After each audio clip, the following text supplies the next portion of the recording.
we were working at WNEW, and we had a PD named Gary Wall, who was very, very good friends with Jimmy Kimmel.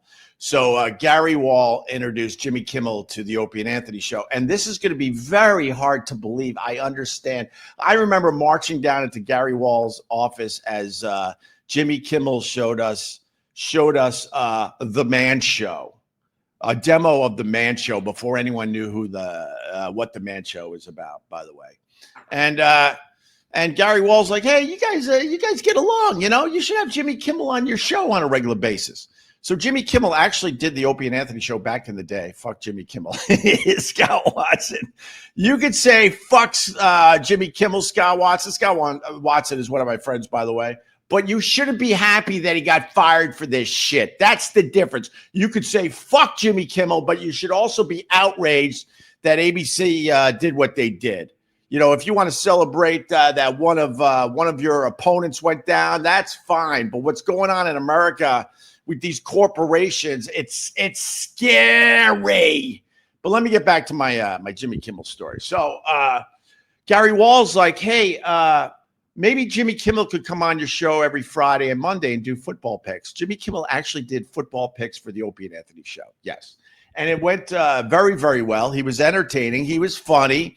And it worked very well with what we were doing at the time. And, you know, he gave us a nice bump when it came to football and sports in general.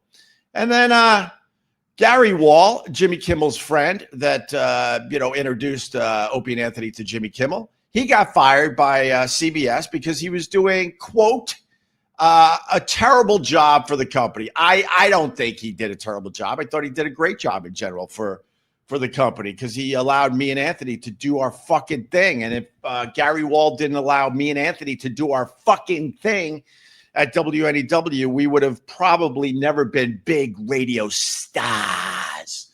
So Jimmy Kimmel, he calls us up one day, you know, the day he was supposed to do football picks. And he goes, I just want to tell you guys to your face. I mean, it was on the phone, but I get it. I want to tell you guys personally that I cannot do your show anymore because what they did to my boy Gary Wall by axing him. And I respected that. I'm like, all right, you got the Jimmy Kimmel, sticking up for one of his friends that just got fired by CBS. And he basically said at the time, we're going to have some fun with the Jimmy Kimmel thing today. He basically said at the time, I can't do anything for CBS ever again because they fired my friend Gary Wall. And we respected that. Okay, I get it. You're sticking up for your own people. And then that night, he went on David Letterman, which was owned by CBS. I'm like, oh, Jesus Christ.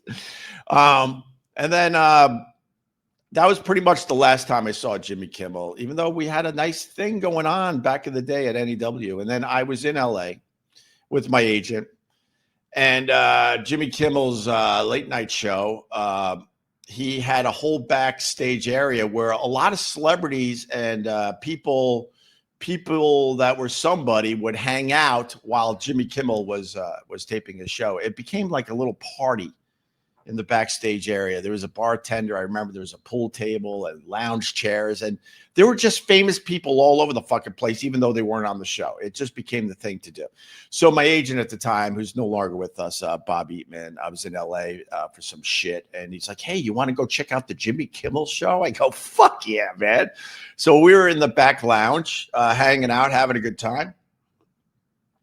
And the last words Jimmy Kimmel ever said to me, he saw me as he was going out to do his show. He pointed to me and he went, hey, what are you doing here? And kept walking. And that was the last time I ever talked to Jimmy Kimmel. He wasn't a fan of Opie or Anthony or Opie and Anthony. He's a Howard Stern guy.